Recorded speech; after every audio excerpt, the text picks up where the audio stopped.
The following conversations took place at the 2020 Urban Farm Academy Invitational in Dallas, Texas.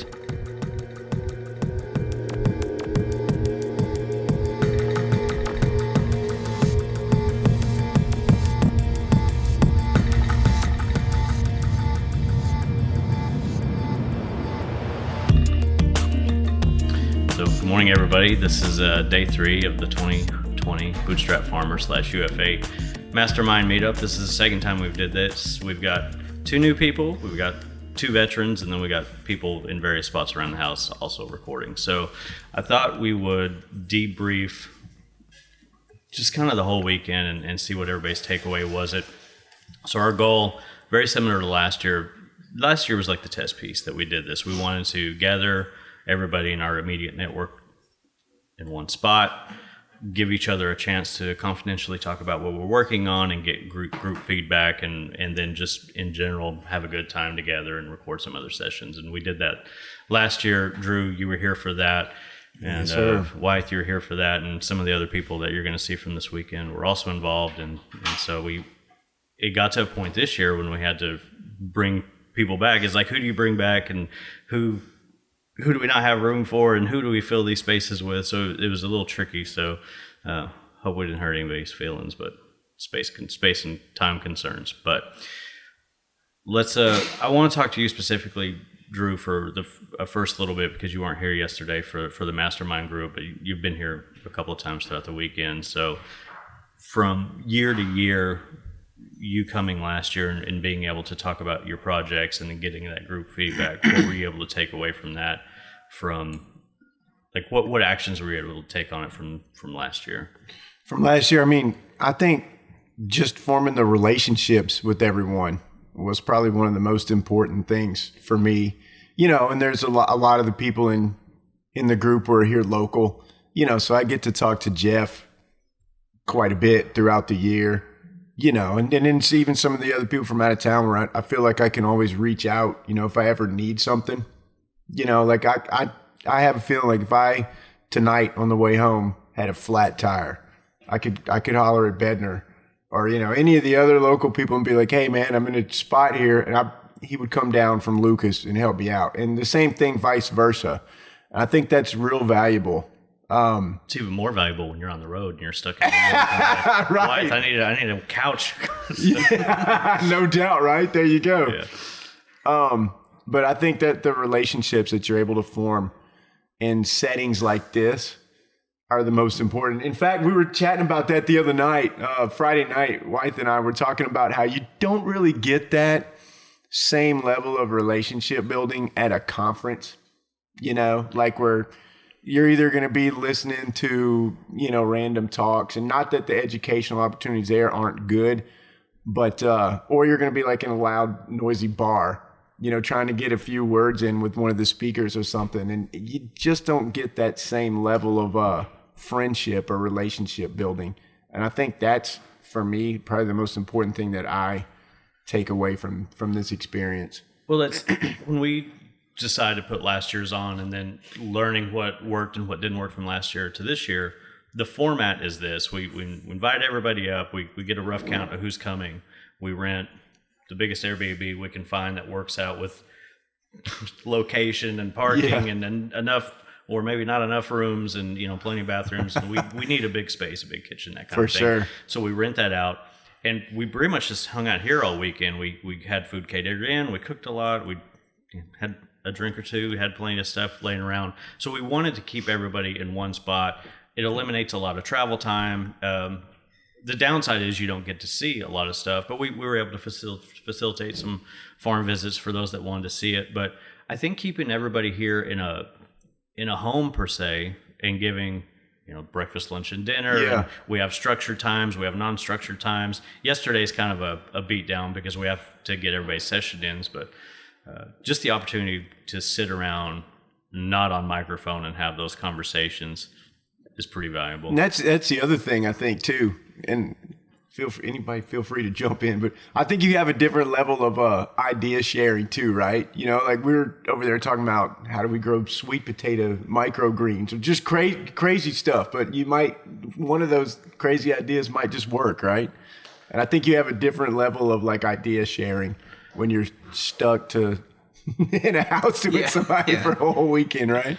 Well, the other thing is like, if you go to a conference, we've spent an enormous amount of time talking about. You go to a conference, it's like, here's what hydroponics is. Well, we don't know. We don't need to know what hydroponics is. We've seen it. We've done it. We don't need a reintroduction class, and that's an easy layup for conference folks. It's so at this level, it's so basic, it's almost obnoxious, and I don't know of a place that we can go and get that. What we need, and this is the only thing that we could think to do to facilitate that. And we've been real, and Wythe, I want to get your take on this. We don't want this to be the old boys club. We don't want it to be the same old people over and over again. We're trying to do things different. And look, some of the people we invited weren't able to come, and some of the people chose not to come. It's like we're working towards, it's not like we weren't inclusive before. It's just who happened to show up. So we're really trying to shake things up and to get different people in here, not just our regular folks, because we see them all over the place anyway. So last year to this year, how do you felt that improvement happen? Well, I think the general format's really interesting. To Drew's point, it's kind of a leap of faith. So you get people together who maybe they don't know each other real well, but after 3 days of, they're sleeping in like a bunk bed or something in Airbnb, in a random suburb, Dallas, they're going to, feel that they can reach out anytime. So they have a question about a variety, or business opportunity, or I have a research question, that makes a level of comfort right away. That's deeper than just a conference friend where you have a good discussion at lunch one day and then you maybe never see them really, or you follow up by email or LinkedIn, but it's a little bit more professional. So I think that format is interesting. I do think in terms of inclusivity, I you know what I'm going to say, and I talked to Brandon about this on the side, but it's really on you guys to take that step to do that work and to be more uncomfortable and to bring people in who aren't quite, as tied to your cultural worlds, and maybe to the existing Bootstrap network. If you want to be more inclusive and grow more new farmers in more settings, sure, and live those values. So I think it's on really the person who's organizing to do some of that work, and maybe on all of us as well as participants, suggestions from the past, to say, hey, I'd like to touch base on this and suggest some awesome people, and make it comfortable for them and understand what they would need to participate, but understand that logistically, flying somewhere to attend a conference, that's probably the biggest barrier for a lot of folks, that and just the schedule, just being busy. So I know it's easy to say, hey, let's push sort of inclusivity, but in reality, who's going to set aside that time and money? Well, they're going to be people who are already friendly. They already, benefit from this network. And, that kind of makes sense that you're going to have that core group. What's your take on, because of yesterday's situation where it's we record for the people, but nothing that we talked about yesterday is going to go out. How do you protect a core group while bringing in new people when sometimes you don't have a chance to, like, I'm going to get to you guys in a minute, because it was a leap of faith on both of our parts. Like, I just had a good feeling about you guys, and then you showed up. So I want to dive pretty deep into that. But it's like, how do we protect what we have going on while trying to expand it, but like in a way that we don't invite some wild card that's really going to disrupt it? And it's tricky, and that's I think that's a lot of our cautiousness. Yeah, because this isn't like an open conference. You know what I mean? It's one of those tricky things. I still, and we might just disagree, and I think Brandon and I do to some degree on this, but I think it's still important to practice the value of inclusivity and to try to reach beyond a network where most of us have benefited in some ways from essentially white privilege and from being sort of already apparent as people who can do ag tech or small business ownership in the United States today, and to look for people who are kicking ass on their own, who haven't maybe benefited from some of the same things, and to try to bring them in and understand, okay, where they're coming from and what they can add in terms of value to this network you're growing, and how what are challenges they're facing, what can we do to help, and it can be uncomfortable, and I think it's something that is a kind of work. It's like exercising at a gym. It's something where you might not want to do it, but it's good, and you might have to force yourself to get in the headspace of like, all right, this might make me uncomfortable, and I'm going to reach out more. I'm going to maybe be wrong. I'm going to maybe say the wrong thing, but I have to sort of be okay with that, forgive myself, try to learn and listen and move on. And it's a constant sort of deepening engagement with more kinds of people. And I think in terms of growing new farmers, that paradigm of getting more people engaged with growing their own food locally and sustainably, there's lots of people interested in that. It's not just people that we all know. I mean, it's a really large set of the American population is vaguely interested in the topic. So how to sort of engage more of them? I mean, it's also in that sense sort of a strategic business move of like, all right, well, what are some segments of just people in the US who might want to grow their own food, who we currently don't quite reach with the current kind of bootstrap a small business, do a salad subscription, narratives, which are awesome. But, what are some other ways we could engage? Maybe people who are sort of, involved with, like, let's say community gardening, they're working with the church. How do you, get them interested in some of the things you guys are really interested in with entrepreneurship? All right, why don't you bootstrap pilot a business? I don't think that's like a crazy pitch to someone who is already growing a lot of food, and maybe they're like, yeah, okay, if someone gave me sort of a model for that, plan, I would do that. I can see that resonating just all over the place. So I think there's a lot of opportunity, I guess is what I'm saying there. Yeah, and well, I'm just gonna say the frustrating thing for me is we facilitated these types of relationships quite a bit this year, locally, and throughout the invites, and it was a no-show. Gotcha. That's painful because we diligently tried to make that happen, and it just didn't. For I don't know why, and one day of it was for sure scheduling, but then we were told, yeah, I'm going to be here, and here we are.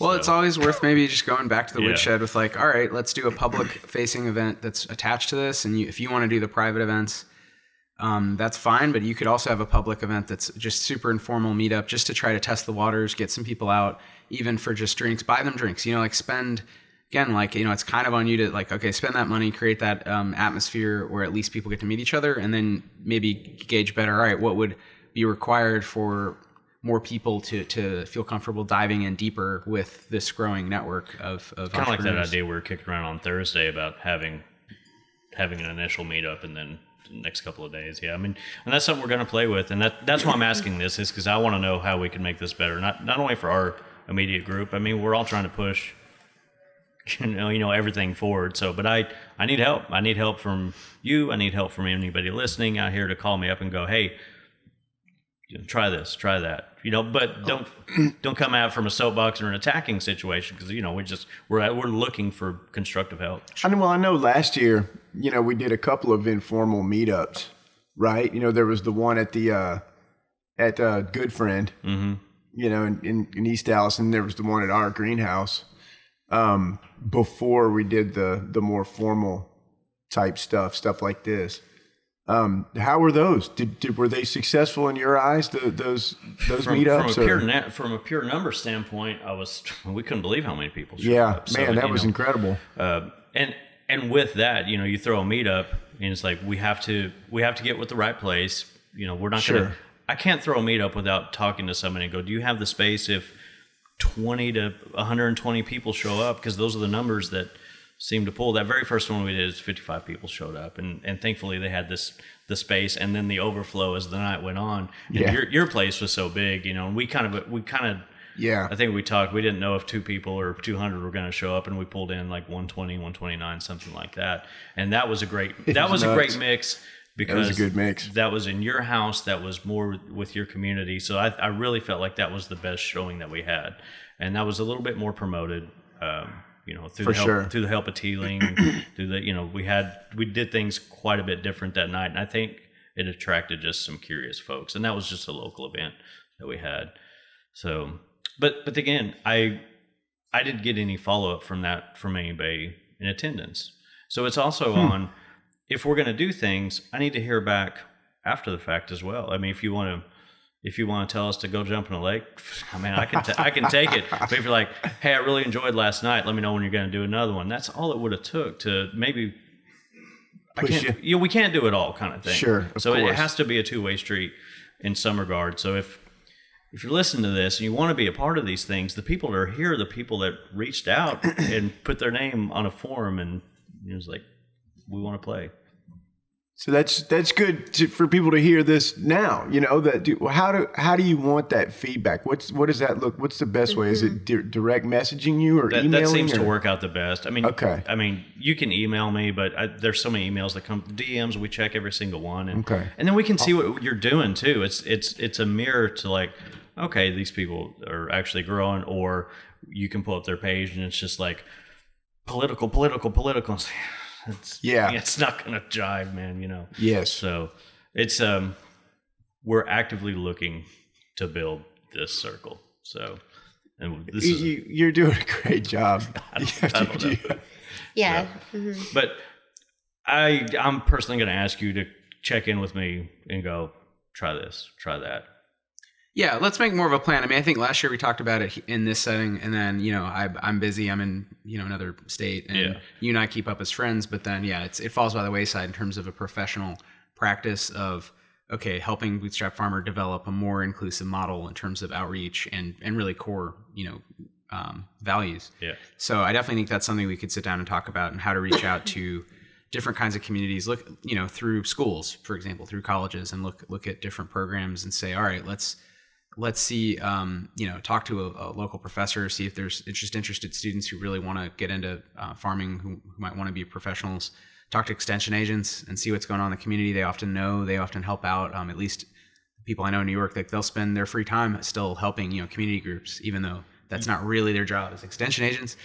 Talk to Drew, and do more events like the one that was successful, and then think about, okay, if it was successful but people didn't quite follow up, that's still a lot closer. That's a smaller gap to bridge than, well, I don't know anybody else in the area except my own friends. So we can work on that. That's a for messaging. Sure. I agree. Well, it's a lot better than, hey, we hosted this event and nobody showed up, right? Because I've seen that happen a few times too. Definitely. I have a suggestion. Yeah. I love the idea of a bigger event where more people are coming, but maybe you do an introduction to these smaller events that are more intimate and more integrated. You show a video or something on it and say, this is what it's like. And if you're interested, we'd love to have you, And that's why we're filming this. Yeah, there you go. So you're on top of it. Just give them a taste so that they feel less intimidated, or, like they'll be inspired and be like, oh, I would love to, I didn't know that I would get feedback, or, some stuff like that. Well, that's a good chance to bring up you and Oaken's journey here. And just, I got an email a couple of months ago, I believe it was from Oaken initially, about our incubator on Bootstrap Farmer, saying, hey, this is where we're at. And the incubator is set up for people to go, we may need additional help other than the classes, or it can help me go, this is actually what you need to know, or we just catch a phone call and have a quick help session. So I saw you guys' background in video. We needed help on video this year, and we just had, through the conversations that I had, then we did a small project with you, and I told Brandon, I really like these guys. I said, let's just invite them and see what happens. And then, very fortunate that you guys hopped on a plane, you stopped everything you were doing and showed up with all these weirdos in this house, and here we are. So I want to hear from your perspective that call and how that personal invite went. Well, when we got off the call, we were like, we can't pass up this opportunity, right? To meet other farmers doing what we want to do and get firsthand knowledge from them. It was just, it was a no-brainer, really. And yeah, you're so nice on the phone and, to work with us and everything.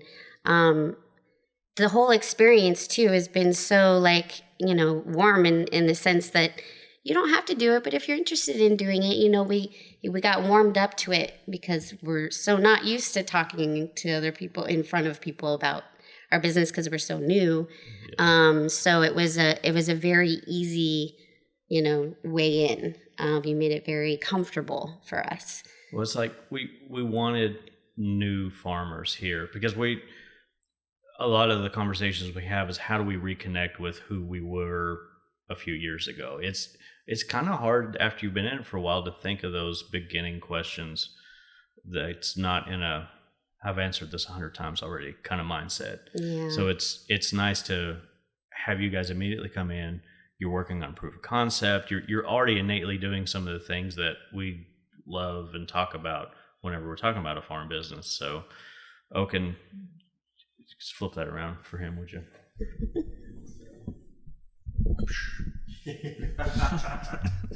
Had to get you in here too. So, Sure. so yeah, it's coming into a group like this. I didn't want it to be intimidating. That's, we preach a lot about hospitality and everything we do. So I tried to think of, how can we make sure everything wasn't going to be all crazy. But from somebody just walking in for this first time, I mean, what was your biggest takeaway from the weekend as far as things you weren't thinking about, and then hearing all the plethora of different businesses that sat in front of us yesterday, and they were all so different, Mm-hmm. Yeah, I mean, it was just great meeting everybody. I mean, the connections that we're going to walk away with, being able to visit Drew's farm and like the farm tours that you kind of set up for us, I think that was the biggest takeaway for me. Just being able to come in and see other people, because it's interesting in your own community how, I don't know why, but it's just harder to connect with the people doing the same thing as you around you, and being able to visit them and being open about it. Maybe it's that competition thing. Maybe they're just busy. I don't know, but something different about getting outside of your community. People are just a little more open about talking about how they do things and things like that. So, I mean, that was the biggest takeaway for me, is just being able to come down and talk to all these different people. Now I have connections if I have questions, or, just having people that you can bounce ideas off of and stuff like that was awesome. When you imagined like a farm up in operation, we all have these things in our head about what these things actually look like on the ground. But when you were there, what was one thing that completely got turned upside down as far as a production standpoint, or maybe a process standpoint of, I need to watch out for that? Well, it's tricky because, we're growing indoors under lights, and it's just different than greenhouse growing. Yeah. I mean, we are still using the same hydroponic systems where, Drew's doing just about everything, but it seems like a lot of people, especially in this zone, are doing a lot of deep water culture, where we're doing a lot, more NFT and things like that up there. Yeah. So it's tricky, but we are looking in the future when we expand. Do we go into greenhouse? Do we stay indoor, vertical? that kind of thing. So I think that's where more information that I got is, okay, this is how greenhouses operate.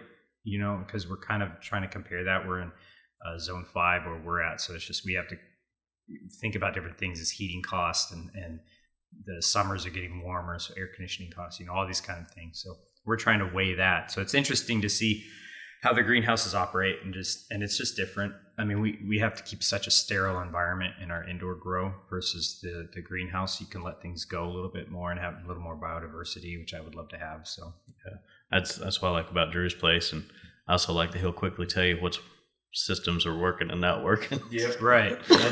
And that's nice to be able to have that space to try different things, to see what works and not work. I mean, that's what's, tough for us is bootstrapping and starting where we are. I don't have the room to experiment. Like I have to do it. You got to get right the first time. Yeah. And so we're just struggling getting through that. And, this is a new business for us. So it's just, but we've been building our old business for the last 10 or 13 years. So we know how to build that, and the progress, and who to, how you have to find people around you that know more than you and learn from them and things like that. So we have experience building a business, which is kind of helping us with this one too. So, but I mean, there's no better place than this to meet new people and connect, and not just with people doing what you're doing, but I mean, almost everybody here was involved in farming, but in a different way, and doing a different thing. Urban Dirt Company, and working with chefs, and some people like us going direct to consumer, and everyone's doing their own thing. So not only being around people doing in your ballpark, but just expanding. What is the possibilities of farming? What other avenues and things can you do? So that's pretty helpful too. We purposefully, like, we always have. This year we had Wythe. Last year we had Wythe, and also last year we had a guy named Mike Nassery, and he's a futurist, for lack of a better term. But having academics and having people that look at gigantic worldview pictures and with a small focus on agriculture to be able to help us go, okay, what's the perspective from the outside of industry? What's the perspective from everybody else? And what additional impacts do we actually have, either economical or, from an ecological standpoint, are we not thinking about? And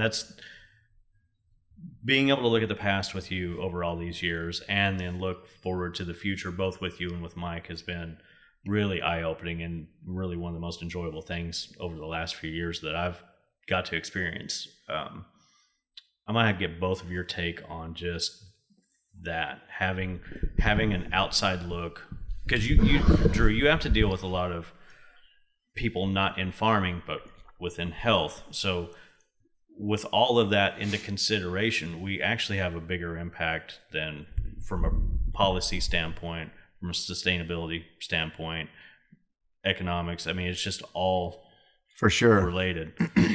Yeah, and more and more, the further I go in the big Tex farm, urban farms adventure, the more political it kind of becomes, and the more different types of people I'm interacting with. Everything from, local politicians, to where now I'm good friends with our local city council member, and then on the flip side of that, working with the homeless community, and trying to incorporate, better health and wellness into the South Dallas community. So it's the same thing for everyone, especially with the political stuff. I think that the longer our farms continue and that we're able to continue growing, the more of that we're going to have to deal with. And so the political sides of things, this is local politics that you're having to deal with, right? For sure. For the most part. For sure. And so we always try to, just general life rules for anybody out there, paying attention to those local elections have so much more impact. Mm-hmm. Oh, no doubt, man. I mean, I'm the first to admit, before I started this, I was, not that I wasn't paying attention, but probably not near to the level that I am now. What's being thrown in front of you. For sure. You have to do a little bit more research when you're going to vote at the local level. Absolutely. For sure. When it has a direct impact on what you're doing, you better start paying attention pretty quick. Yeah.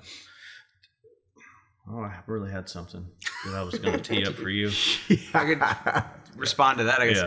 Yeah. I mean, I've noticed that myself. In New York, there are certain city council members, and especially, Borough President Eric Adams in Brooklyn has really made it a mission to grow agriculture in the city as a sector, and tied it to nutrition and his own journey to be healthier. And, that's different than if there was the same local seats filled by politicians who just didn't see that as quote unquote their issue, and it is funny. I get the local laws, the local amounts of money that are available, and just media attention that comes from the borough president. These are the 5 borough presidents are very powerful, and city council is very powerful. So to have the city councilors in North Brooklyn, where the farms are, all be very supportive, made a difference for those startup farms. So that's something in my narrative, to be able to talk to these city councilors and see from their eyes. And it's not to say, and this is nothing against them, I think it's great that they're supportive, but they didn't necessarily come into it because they're so passionate about farming per se. They saw that their constituents care about sustainability. They learned a little more. They started to care more.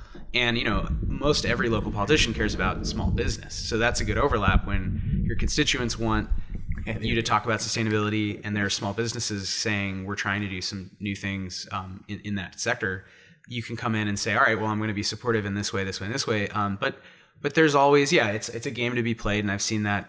I've seen how that's played out for some of the businesses up there. So I can only imagine, here, you're going to have the same push and pull, and to whom do you feel like you owe favors or whatever. But I think that's also part of, as I understand it, the growth of an entrepreneur is, if you're starting really small, bootstrapped, you don't need to worry about everybody else. But as you succeed, you're basically widening that social context. So even if you don't want to widen it and you want to just focus, I make a good widget and I sell it at a good price, naturally somebody's going to come protest that widget at some point if you're selling enough. Somebody's going to give you their thoughts on the life cycle, costs of that, making that widget. So the more you can kind of, I think, stay in advance of those externalities, the more you can say, well, how much am I really spending in terms of water? What is the impact of my widget on human health? Is it actually that nutritious? Are there scientific studies on this? Those are good questions to ask maybe earlier on, is one thing I'd say. And again, academics love talking about this stuff. So, and a lot of the data does not exist. So they might just tell you, yeah, we don't know. But, you know, it's something that's actively being researched. The nutrition component, the impact on human health of local fresh food is really, really actively being researched. There's not enough data, but we're doing that work now. And I think that's important. And that's just one dimension of this whole idea of, you know, farm entrepreneurship to be aware of and engaged with maybe earlier on in the process. Because it may not drive your core business decisions when you're first starting out, but it's eventually, it does all sort of become political, right? For sure. So you guys are having to deal with a little. My understanding is you have to deal with a little bit of the political thing because the greenhouses are restricted. You can't put some up or can't. What's that like and all about? Yeah, well, in our county, they don't allow permanent greenhouse structures, and they limit the size of the amount of, like, if you even want a hoop house. And there's only a certain amount of square footage that you could have of a dwelling within a certain amount of acreage. And so... And is this county or citywide or? It's just Boulder County. And so we are on the edge of another county, so we're looking into just moving into a different county if we want a greenhouse, because there's a lot more, they embrace it a lot more there. So we're just going to have to move to a different county. Are they giving you any reasons why this is an issue? Or It's a lot of it's a very rich area, and they say it's an eyesore for these rich people when they drive down their streets. They don't want to see it. So it would be fun for me to actually fight this and, you know, actually go around and petition with these rich people that may actually not care. But it's just something that's been in the rule book for so long. Some old coop put it on the books and maybe long ago. Now that, you know, it's, you know, urban farming and just farming in general is getting more embraced, maybe it would be something that we could change. I don't know. Yeah, and they've been, I mean, all the farmers around there have actually tried to been changing that. And over the last couple of years, they did get to implement, so you're allowed up to 2,000 square feet in external, like hoop houses or just external buildings that can put on your property, but they still can't do washing stations, which they really need because of the new, you know, GAP certifications and things like that have come through. They still can't do that. They can't do housing for employees, and that's the biggest one. They can't they're really fighting to be able to drop tiny homes and trailers and things like that, just to be able to put some housing on their land. So right now, a lot of the farmers around our area are actually having to rent hotel space and pay for that and put that cost into their thing in order for employees to have somewhere to stay. So we want to support urban agriculture or agriculture in general, but then we make these HOA rules where no gardening in your front yard, none of this, no housing, you know, all these kind of things, reducing traffic on back roads, you know, just all this stuff that's really making it even that much harder for agriculture to succeed and for new farmers to come in. And this is Colorado. It's not like you're fighting. Yeah, this is Colorado. The other thing too is, you know, Boulder counties they're really good about allowing open space to be farmed on and charging less. So that's a good entry point for farmers to come in. But this open space land hasn't been touched. The soil's not ready to be farmed on at all. So it's their interpretation of what farming should be, not necessarily what it is. Right, today. not what's actually possible. It's going to take the farmers, you know, 5 years to get the soil, at least 3 years to get the soil farmable. And they have to pay for it the whole time, and there's no reimbursement on that or any grant money or anything like that. So it's almost impossible for new farmers to come in the current climate like that unless they change those kind of rules. And it's open space, but they're leasing it to the farmer. So not only does the farmer have to pay for that land, but they have to pay to regenerate the soils on that land to even farm it, and they're starting from nowhere. So it's like impossible. And there's restrictions on you're not allowed to have farm stands on open space land. You're not allowed to, you know, there's whole kinds of things like that. So there's a whole agritourism that you can't do on open space. There's, you know, you have to be a part of the farmers market, which is seasonal, and, you know, and they restrict how many farms they want on their farmers markets. It's just all this kind of loop. Like one of the excuses, and this is actually, it is, one of the recorded literal excuses for not allowing greenhouses was from one of the board members in Boulder County was, well, if we allow greenhouses, someone's just going to put one up to put all their cars in it. You know, like we can't That we We just can can't restrict allow. one thing, but we can't restrict something else. Right. You We know, can't allow outbuildings because people are just going to abuse that rule. They're just going to, things like that. So that's kind of the problem they're having. So if you drive around, I mean, we're very hemp orientated. So there's more and more greenhouses being built that are doing, kind of light deprivation, things like that. But all of them are temporary structures. They're all hoop houses, things like that, or they're grandfathered in. There's a lot of greenhouses that were built 25 years ago that are dilapidated that people are just kind of like trying to fix up. But that's kind of the loophole in the system. But you really don't see commercial greenhouse agriculture in Boulder County. Drew, doing the community gardens and everything that you guys are working on, what has been hurdles as far as city government has gotten in your way?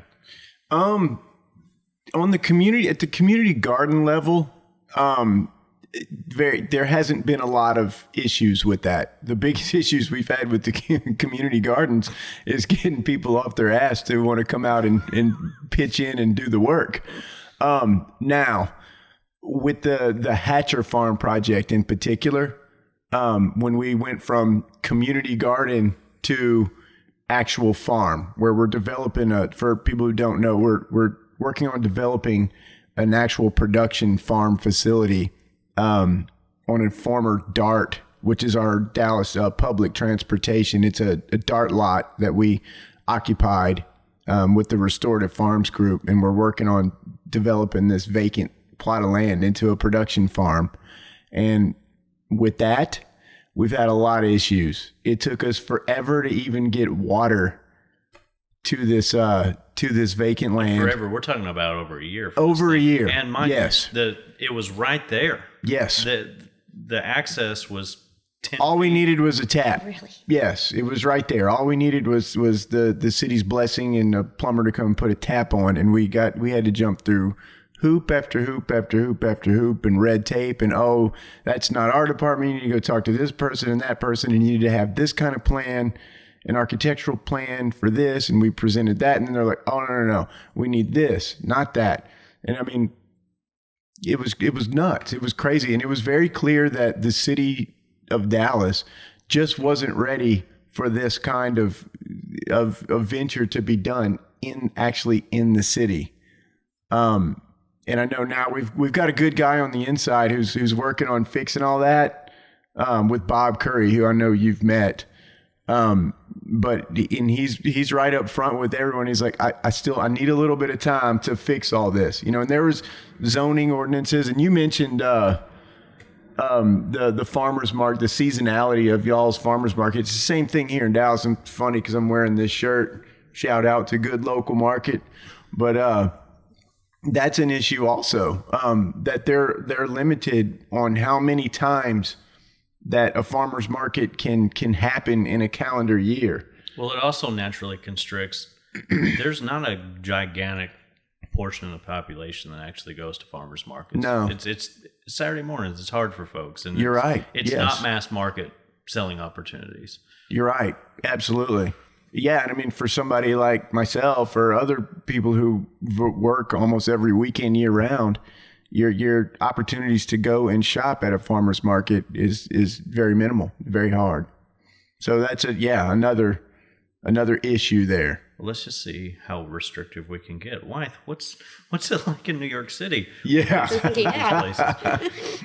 Well, I mean, I think what's funny across all these examples is it's not, this isn't a right-left political issue, and it's not necessarily even urban-rural. It's more, it really is class. The people with money who run big cities, but who also own expensive rural land and ski country, whatever, versus everyone else, small business owners, farmers, people who want to eat better food.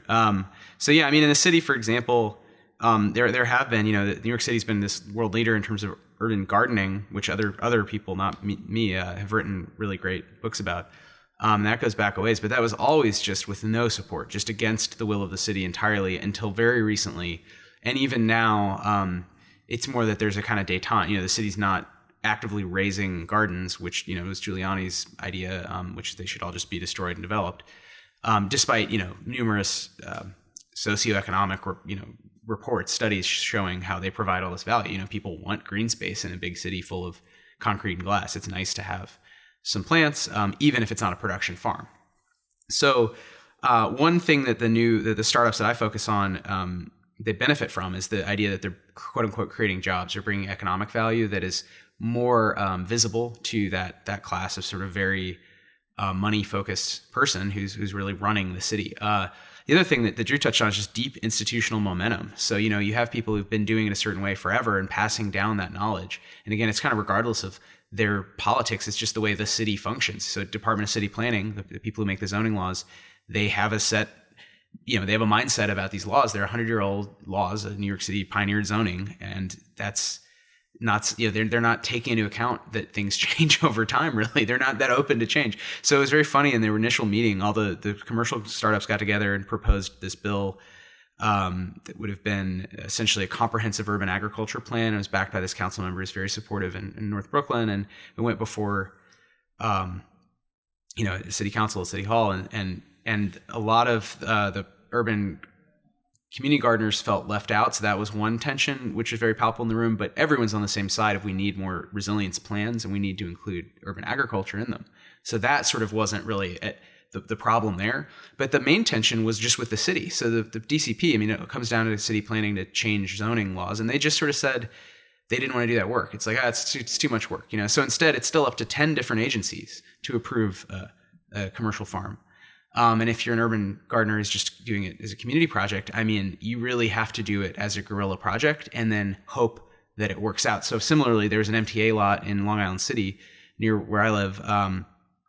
And this guy, Gil Lopez, just started a guerrilla garden with his friends. And it was so successful. They just took over these abandoned raised train tracks and this long, skinny, they have a biodynamic farm with bees and trees. And it's really beautiful. Bunch of windrows, just really great. They have a big hugelkultur thing and just a bunch of plots of veggies, and it's all community. People come and quote unquote steal the food, but they want to give away the food, Right. And people volunteer. And the city came to them and the MTA said, we'd like to give you the lot after 4 years of doing this. And he said, and it was so funny when I interviewed him, he said, well, I'm an anarchist, I don't want to sign anything. I don't need your damn permission. So no, and it was so funny because the city was like, but you won, we're trying to give you developed this beautiful urban farm that we want to give you the land. So eventually he said yes, because it allowed him to bring school kids and feel good about sort of insurance. There's reasons to say yes. But I thought that was indicative of, in a way, the positive, very slow, but positive change that culture in the city has gone, where more people, as you guys are saying, people are just generally more interested in sustainability, and urban ag fits into that itch to sort of, okay, I want to do something good. This seems like a good idea. Maybe I can volunteer. People like growing plants. So it's, there's not a lot of opportunities beyond windowsills in New York. So, buying indoor units or working in a community garden, that scratches that itch. But it's slow. And the city is minimally supportive, even if there are champions here and there, just because, again, regardless of politics, just that institutional momentum, it's so hard to shift, to turn that boat in any direction. And it's a lot easier in some ways, I think, for them to be restrictive than it is to be open, because to be generous, they're trying to protect things they see to be working. They're trying to protect residences, communities they think are doing well. But the idea of this eyesore, we are seeing, I think, just a real battle with sustainability projects that re-envision what cities could look like versus older people with some money who have a set idea about what the good life looks like. And they're sort of unwilling to reimagine that or allow for new elements to populate that image. And I think that's just that tension is going to increase. And I think we'll win because we can eventually prove it out and make money off it, all kinds of things. But it's a matter of speed, rate of change. How quickly can we win and have more sustainable cities? And it's terrifying that it's New York wants to be a leader and they're really not. They're right in the middle of the pack. And we'll see if they can kind of catch up to Paris, Copenhagen, Seattle. I don't know, other cities, Toronto. I'm wondering we all sat in this room yesterday. We had 8 different presentations, all vastly different from each other. Mm-hmm.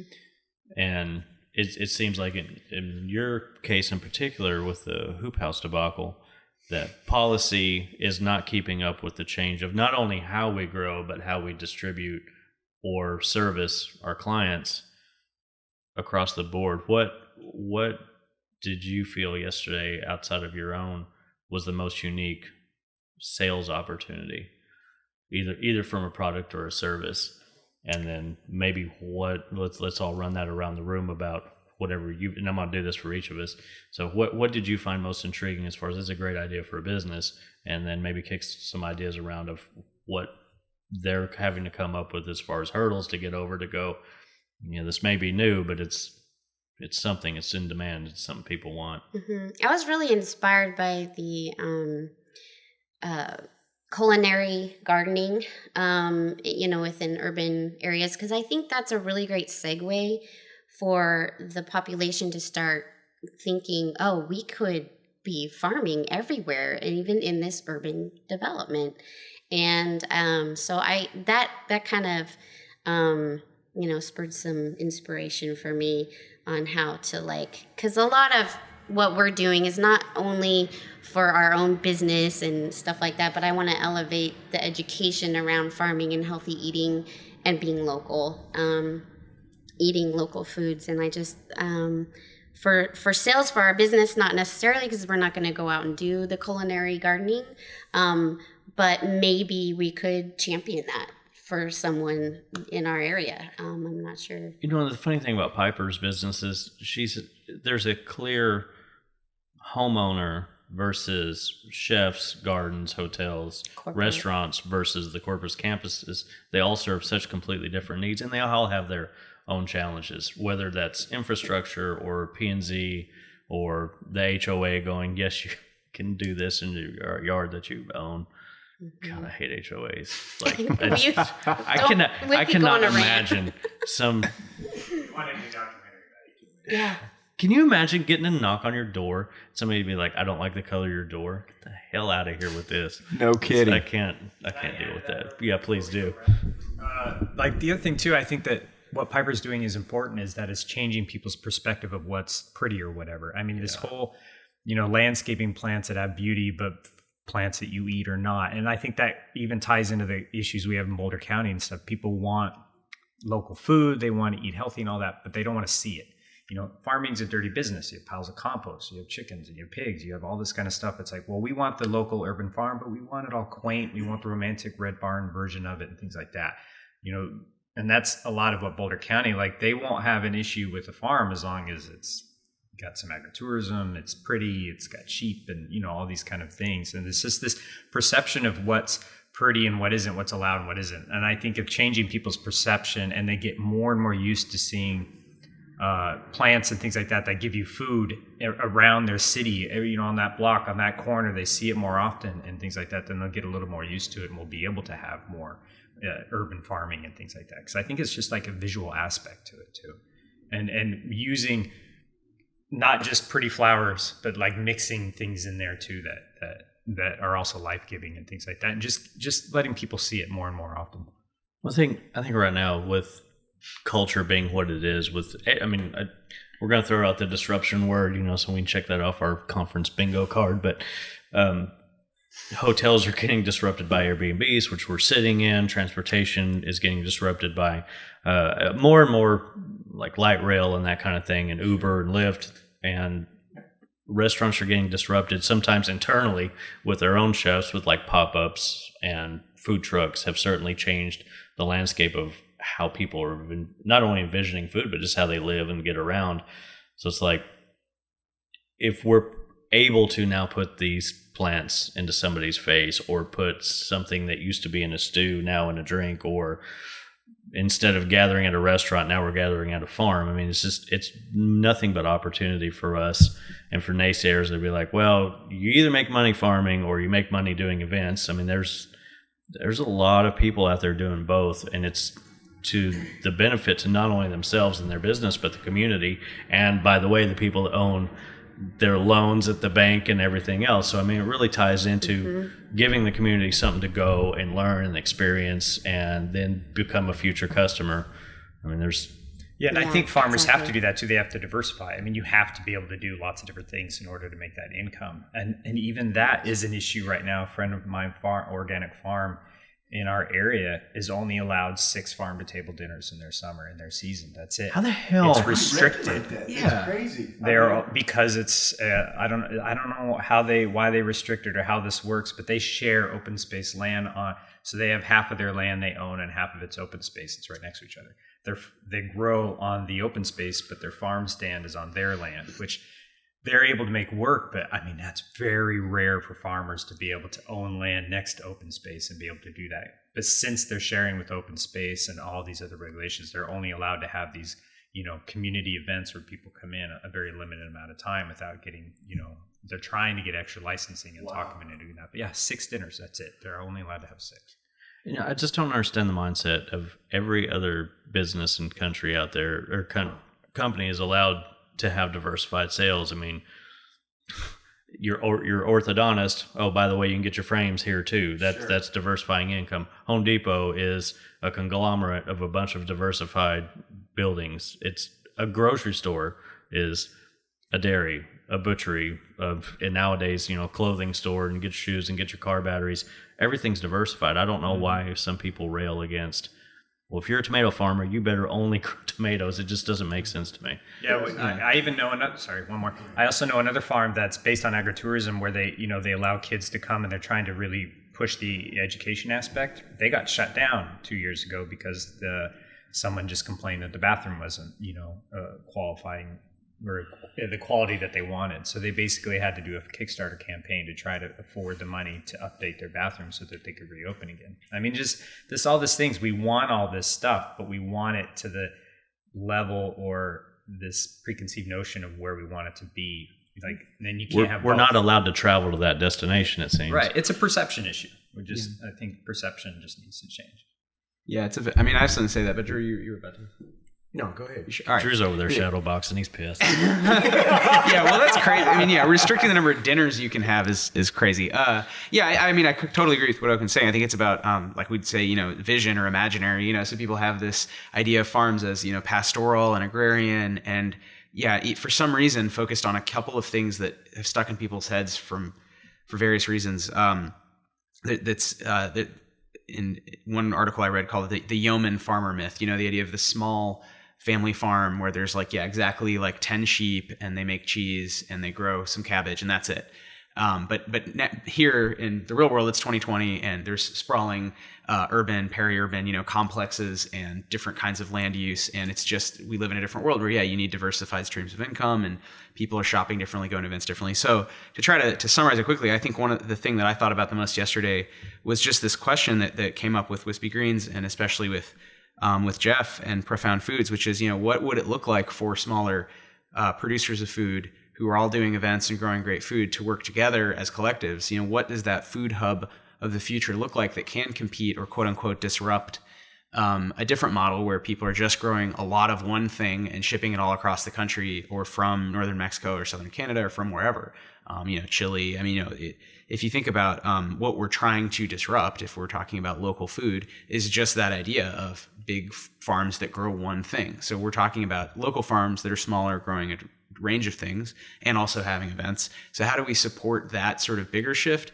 And I feel like there has to be, you guys do focus so much to do a good job on the entrepreneurship end of the single producer, but what about that collectivizing end? What's that middle step where you have local groups like Jeff's where they're trying to work together, and how do you support that? And I don't really know, but that's something I want to sort of read more about and learn more about, because I feel like that's probably the only way to succeed, right? Is if you can have smaller groups that have power collectively, because they can't all do it on their own because they're up against crazy laws. I think a lot of that is a lot of self-talk from farmer to farmer going, if I work with this guy, then he's going to know my secrets. And you see it, I feel like you see it a lot more at like the farmer's market level.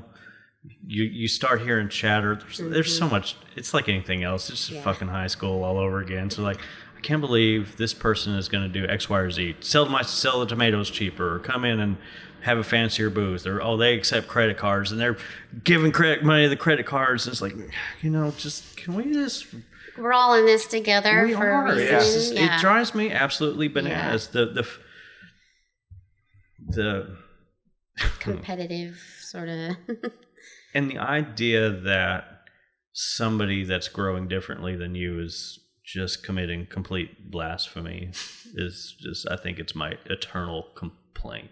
It's just, it just runs over me. If you have a line of tractors in protest of a different type of growing method, and if you're actively making your farm about that instead of what your farm actually is and providing for your community, it drives me up a wall. And that's a conversation that's getting louder and louder. And I just, from a respective standpoint of going, oh fuck it, I'm just gonna say it. So the people that originally brought on the organic label back in the day fought very hard for that. All respect due to that, for sure. And I get that everybody is going to see, is hydroponics, can it be organic or not? What the law used to be in the early 70s when that came on is different. Everything has changed. Yes. When we have to consider the fact that it may not be utopian, but you do have farmers that are actively looking to make that the very best it can be. And we need this production to feed us. It's going to come from somewhere. Why not let it come from your neighbor down the road that happened to invest a little bit more or happened to start out small and work their way up to a level where they can produce from everybody? The only certifications just run me over, dude. And I need a therapy session, I guess. I get hot, man. I don't want this internal struggle between farmers. So the collaboration, I'm gonna pull this back in on the rails. So the collaborations, I just see it may not be, I don't even think it gets to a chance for government, city or local, whatever, to shit on it and shut it down. I think it gets to a point where we can't get enough people because the meat producer is making more money than the carrot producer. Well, yeah, it costs a hell of a lot more to raise beef than it does a carrot. Well, for now, Yeah. I mean, if we tax carbon appropriately, the beef producer might be out of business, or tissue culture, cellular agriculture takes off, the meat producer might be out of business. So these are all, in terms of the future stuff, there are other disruptions on the horizon that may or may not come to pass. But I totally hear you on, the current debates about should hydroponics be organic and do we need a regenerative organic label and what goes into that. Part of it is so funny because when it comes to USDA, I mean, it's always existed to help these bigger commodity farms. And now they're definitely, of course, there are scientists within USDA who are scrambling to shift that really large ship in another direction toward resilience and toward helping farmers adapt to changing climates and produce better food for humans. And it's again, there's institutional momentum, and it's not really what the whole organization was set out to do in the first place. So I do think it will probably see another generation like in the 70s and 80s with the organic label initially, where it's farmer driven, it's bottom up, and farmers are going to have to come together and have these hard conversations and suss out, this is how we think of regenerating soils. This is how we think of stewarding land sustainably. This is how we think of working with communities in a fair way, equitably. And this is the kind of label we want to produce. And here's how technology fits in. Here's how a hoop house fits in, or a greenhouse. Here's how the realities of the situation. And it's going to cut across modalities. It can't be all about, demonizing or valorizing CEA. And it can't be just, you have to do it my regenerative way or else you're evil. I mean, it has to be a little more capacious, and maybe there's a complicated metric. If you look at LEED or Passive House or, I'm sorry, I'm blanking on the other one, but if you look at what architecture's done for design of human habitations and office spaces and schools and hospitals, take some of that same learning and apply it to soils, trees, waters, and how do different agricultural practices fit into that and either help soil or use less water, or maybe it's a point system. So I think it would be great to see farmers come together and agree on some of those goals, and then figure out the right way to evaluate, as opposed to just saying you do it my way or don't do it this way or whatever. So that, it's and I don't think we have to start out being perfect. And I think that's, to me, a gigantic problem. We're going to solve this problem, and it can only be this way because only this way is the most perfect way, without accounting for every person's in whatever collective hypothetical that we're talking about. Everybody's different. Every piece of land is different. Every crop is different. Every sales point is different, and you just can't blanket policy. Right. And I think that's another thing about diversity. And then when we talk about biodiversity, but diversity in every aspect and the benefits of that, I think people are still having a hard time grasping that. But that's another form of diversity that needs to exist in order for everyone to be able to co-create, farm, co-live, because you need that. You need the different ways of doing things. For sure. So go ahead. Yeah. We've done deep dive interviews like into big farmers, into little farmers and things like that. And we've talked to a lot of different people. And the one thing that I found that they all say is, they all do things differently. They all disagree with a little bit of how some people do it and some people don't, but they all just want to grow the best crop. And see, that's the thing. You get 2 farmers together, they can find common ground. You get 50 farmers together and it's a shit show. But it's true. But the bottom line is we want to grow the best crop we can. And one of my friends, her sole job is to go around and try to help farmers do their job better. And sometimes, she got resistance and things like that. But a lot of times, if you come to them with a good idea and say, there is a better way to do this. They're not necessarily, these big farms aren't like, this is the way we've always done it. Yeah, you're going to get a little bit of that. But it's surprisingly, a lot of them, if we could do this with less water, if we could do this with spending, why wouldn't we do that? They are stewards of the land. Because the benefits stack up. It's not only great for the environment, but it costs less. And I think that's product. one thing with the movement too. It's like, big farm is bad, urban agriculture, and bringing it local and small is good and things like that. But we need everything. Yeah, we need the big farmers too. Yeah. And, go ahead. Sorry. And they are environmental. They're in the environment every day. So it's not like this, red versus blue, or like, are you environmental or not environmental? They care about the environment and they see the changes every day. And so they're open to these changes, but what they can't do, they can't implement any changes because of financials. Yeah. And the reason they get so big as they do is because that's the only way they can stay afloat. Exactly. I wanted to touch on that too. When we all collectively, I feel like industry-wide, need to do a better job of education of what farmers are actually doing and why they're doing the things that they are doing. It's because they're trying to make a living. They're not evil people, or, they're not going to growing GMO crops because they think that it's a great idea, or they're not organic or inorganic because of their own internal policies most of the time. They're simply trying to stay afloat. It's such a tough business, that they're going to have to do what they have to do, especially at that macro level, to stay afloat. They're trying to feed their families just like we are, and it pisses me off too when people want to pass judgment on that. It's like, go try and run their organization, their farm. Or when they headline raid and. Right. Yes. And we've talked about that a million times, we have to combat against that too, the sensationalist journalism. And yes, it's like we've talked a lot about how we really need to get out in front of this thing and tell our own stories about what we're doing, because if you don't, someone else is going to tell it for you. And that's the narrative that people are going to have and are going to think is what's really going on. This is what farming is, Yeah, from a structuralist approach, it's never that individual. It's not the fault of a farmer who's using dicamba on a giant soy farm in Arkansas. It's not. Right. They're not a bad person. They're doing something to make money with the land they have, and they have a pile of debt, and the machinery's financed, the land's financed. It's all a mess. But I do think that doesn't mean there can't be action at the political level, and that's where when we get beyond the smaller. Absolutely. Politics, I do think that's why we need a Green New Deal, right? We need to restructure those incentives, restructure the big pots of money to push those farmers to do the better thing environmentally, to do the better thing labor-wise. And it might not be easy, there might be some disagreement, but I do think it's not to say just because there's a diversity of practices and we need a diversity of practices that there also aren't essentially good and bad practices. We probably should ban dicamba and get people off it. So if that takes money to do, let's find that money, And I think it's not about demonizing someone who's using it. It's about finding the solution. Yeah. And I think you're right that it's about storytelling. And I just to share one story, a really senior scholar in my field who I really look up to, Brandy Jansen, writes about big farms in Iowa.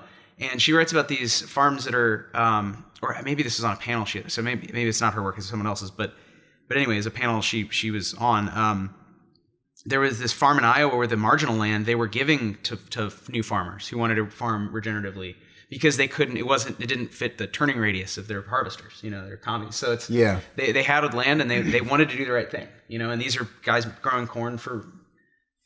It's not going to be eaten by humans, but it's like at the end of the day, they do care about the land. And of course, they're like, yeah, please, if someone wants to farm my land that I can't do anything with, they were so happy that some family, and it was just such a story that hit me where I was like, yeah, of course, it doesn't have to be big versus small in a demonizing, headline grabbing way. I agree. But it's about what can we do together, big and small, to sort of move that whole system that's enormous and hard to move in a better direction, in all these ways. Mm-hmm.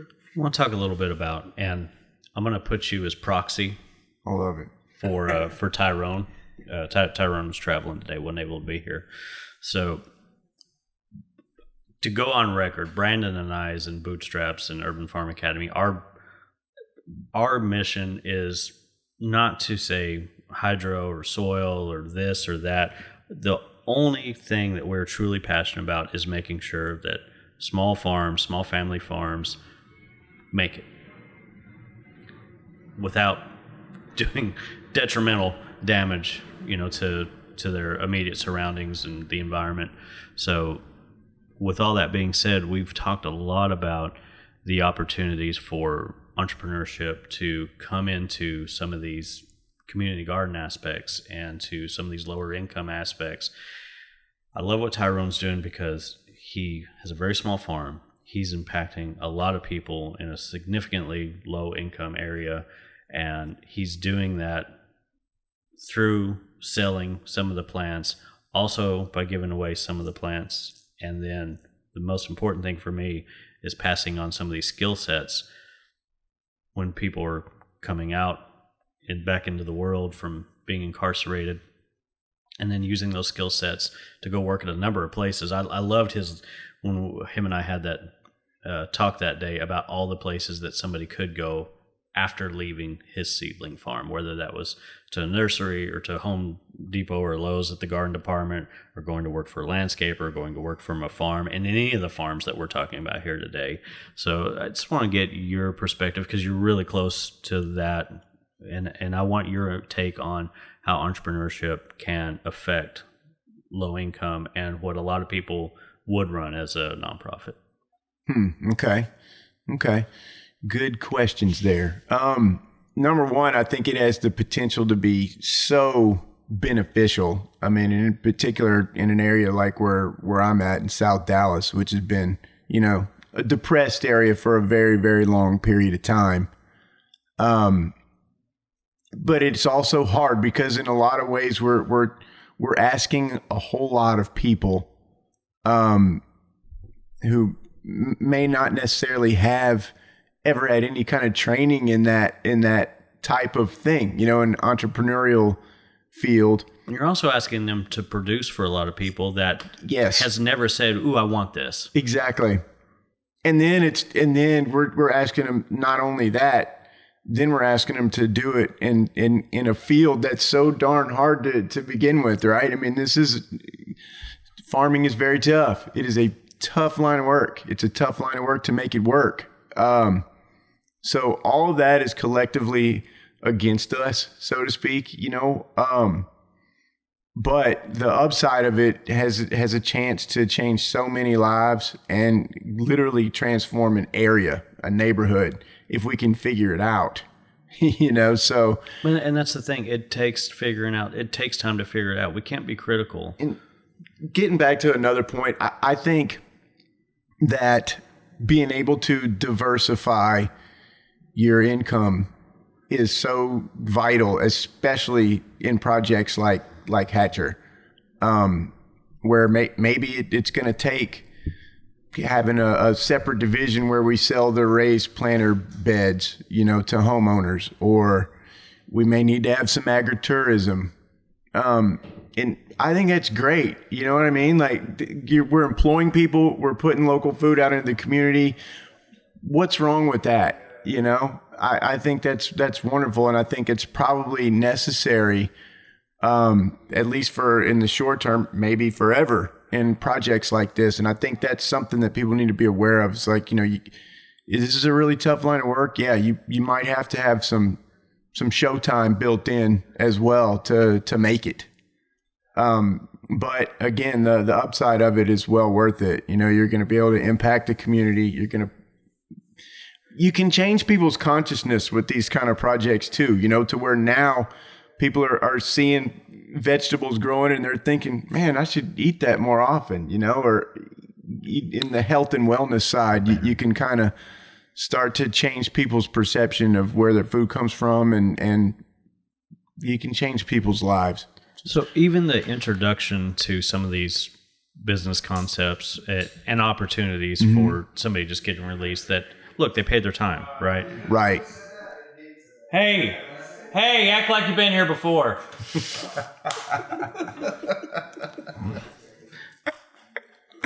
But to just have somebody in society go, you've paid your debt. Welcome back. Here's some skills that you can take, and we'll vouch for you at the end. Yes. I mean, I've never been in that position. You want to talk about white privilege? I've never been incarcerated or even known anybody that directly has had that issue. There we go.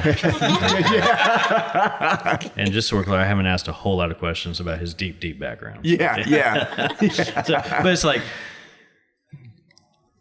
I can't imagine being institutionalized and coming out and really not having a place to go or even the opportunity to walk into a place without having to answer a bunch of questions, and to have somebody like Tyrone that's been there, that's done that, who's forged his own path and is now passing that down through this vehicle, through this agricultural venture. It's heroic work, man. I mean, it truly is, for sure. No doubt about it. And there's a couple of different groups that I work with that are doing similar things. Tyrone's the one that is specifically using farming or agriculture. But there's a couple of other organizations in South Dallas. There's Richard Miles of Freedom, and then Cornerstone Baptist Church, which is one of the places we helped out. Tyrone and I both have helped out. God almighty. Helped out to get their community garden started. But yes, it's tough work and it's heroic work, and I'm glad that people are cognizant of that and how much impact they can have with projects like that. I'm wondering if there's this bridge too that people need to make, because we all talk about how much hard work farming is, and then people have this perception like, oh, I don't want to do that. That's such hard work, especially with white privilege, right? And maybe we're missing this link between what it feels like, how life-giving it is to be growing your own food and to be watching your own vegetables and then eating your own vegetables that you have grown. There's this disconnect from what hard work really means when you love what you do. I think of the way I always put it under that lens is being a coder is hard work. It's rough on your eyes. It's going to kill you. It's very physically demanding, even though you're just sitting or standing nowadays, depending on how it is. Everything's hard, but if that coder at the end of the day can look at that project and feel the immense satisfaction that we get in growing it, I have a hard time going, my work is harder than your work or something. Yeah. It's definitely got to be, I think, if the question was asked, which I don't think it was of me, but if I had to emote that, it's this is what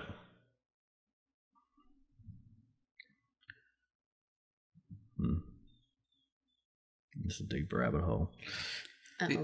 I mean, I can speak this gets to the heart of my research, which is, why do people want in urban settings to start different kinds of commercial farms that are quote unquote high tech, and how does that transform their ideas about farming, or maybe their literal experience, although often they don't come from a farming background. So they might have a picture in their head of farming as hard work because it's physically demanding. It's maybe hard to make a living doing. And it's hard to merge those intersections that they want to do. They love it seems to be either the growing aspect, the health aspect of it, or the sustainable aspect with it. It's usually one of those three merged with tech is what I see. Right. And so, yeah, I think it's an attempt to try out something to, not necessarily make it less work, but make it a different kind of work that is more acceptable to them because of their background, their skills, their ideas about what a good life is.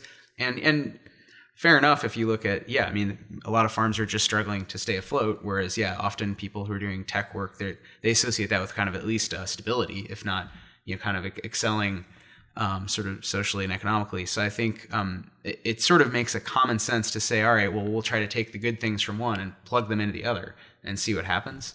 Now, I don't know that everyone's going to succeed and that every idea is a good idea, but I think that we'll probably see, it's just kind of a wimpy prediction, but we'll see more of that in the future. We'll see more people bringing what they like about a more urban lifestyle and tech into food production and saying, well, I do care about sustainability and nutrition, so how can I try to use what I know as leverage, to benefit myself? And that's different than big changes happening in field-based, more rural settings, but I don't think that's going to go away, and I do think it makes a kind of sense to try. You gave me enough time to let my words percolate up to my brain. So I think the thing that is so hard about it is everyone in farming is taking care of the land, they're growing healthy food, they're giving jobs, they're making it on their own, but it's not so readily accepted. Like what should be in very, very, very high demand, we're competing with Netflix, and we're competing with all these restaurants, and we're competing with convenience, and we're competing with their kids' schedule. We are the very last thing that people think about because it's just expected to be there. Exactly. And so the hard work comes from not the physicalness of it, but the mental puzzle of going, we're doing all this good work. Why is not everybody listening to it or consuming it? Or to me, that's the hard part about doing this. Yeah, the basic needs, have become like so readily accessible or whatever. You forget that what it takes to serve your basic needs. And farmers get beat up, right? I mean, you go to the farmer's market and somebody drives up in a Lexus and wants to beat you up over tomato prices. Yeah. It's like, what the fuck? What's going on here? Yeah. It's hard, and it happens every day. Yeah, and amen on that. And one thing that's always been frustrating to me is I feel like we have this really messed up system of values around food. And it's not that we don't have the money to pay a little bit more for tomatoes or whatever, because like you look at even a company like mine, I guarantee you tomorrow morning we can walk through the offices and probably at least half of the people are going to have like a $5, latte cup or something. And they're going to buy that like every single day, or they'll go out and get a fast food lunch, which is $10, $12. But then we're going to bitch about paying, for an organic salad mix or whatever at the farmer's market, the price of that, which is something that's actually healthy and good for us. Or, why are these clamshells and microgreens so expensive, And this is exactly why Brandon and I push for farm fusion and added value products. It's not a lot of the knee-jerk reaction for everybody is like, well, we just need to educate our clients. They don't care. You're right. It's on us to get educated as to what the clients are going to do or what they need or what actually pulls their trigger. You can talk about how good this stuff is all day long. Like the education is there. The information is there. But what isn't happening is the connection points between they may not care about how healthy it is. They want to know that they can pick it up. They want to know that they can meet their friends there. They want to know that they can, whatever it is, whatever pulls people's triggers on buying or consuming or buying into a situation or a subscription or to a group. It's not on us to educate them. It's on us to become educated on that. I think, to Wythe's point too, it's going to come down to what we decide to subsidize and what we don't, because the biggest thing is just going to be cost. I mean, that's going to be the number one factor of what people buy and what they don't is the cost. I mean, even if this tomato tastes a little bit better than this one or a lot better than this one, if this one's half the cost, they're going to go with that one. Yeah. Like when you have families, you have that. It's just I mean, it's crazy how much we're spending at grocery stores now. You know, we have a family of 4 and we're spending hundreds of dollars every couple of weeks on groceries. It's just getting ridiculous. So we're going for biggest bang for your buck.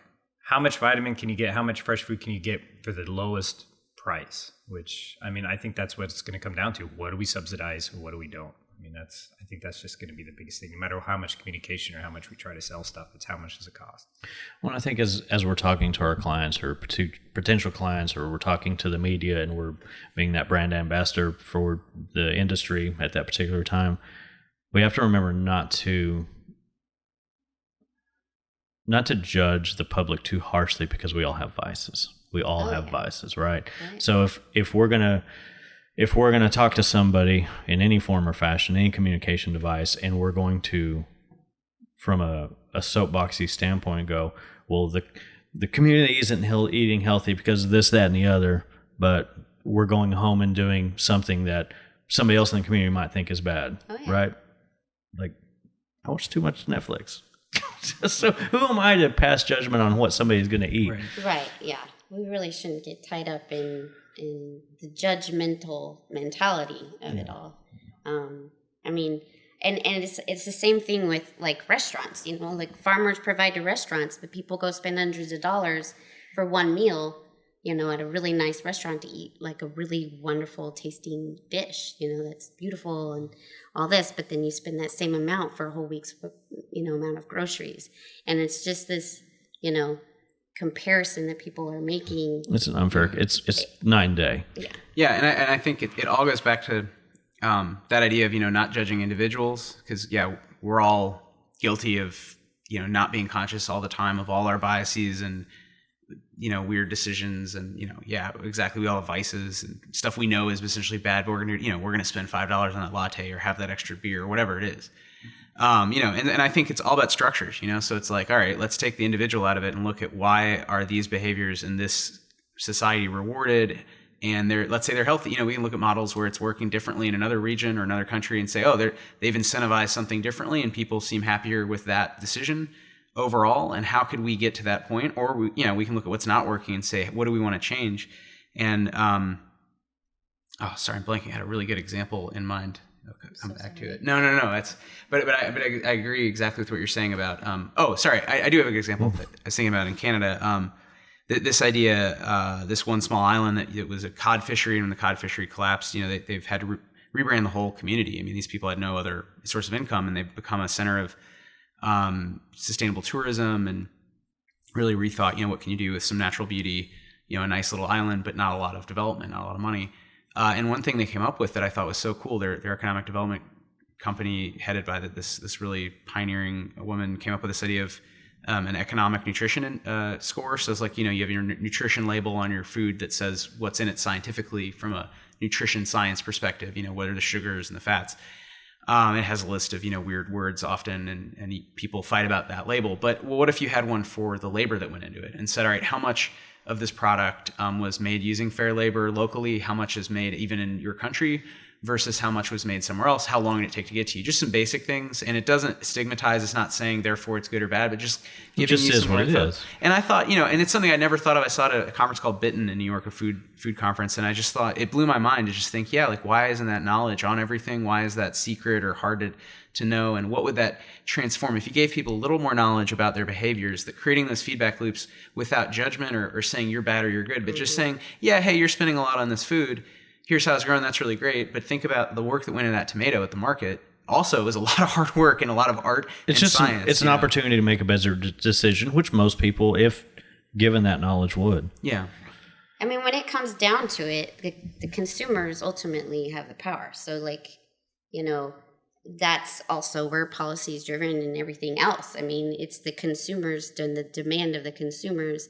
So if we were to elevate people's, you know, respect for knowledge on what they're eating, then perhaps that will all shift. Yeah. This is going to sound crazy and people might disagree with me, but I also think that the dietary habits are going to change. And it has absolutely nothing to do with perception or anything else. It will change when we start running out of water.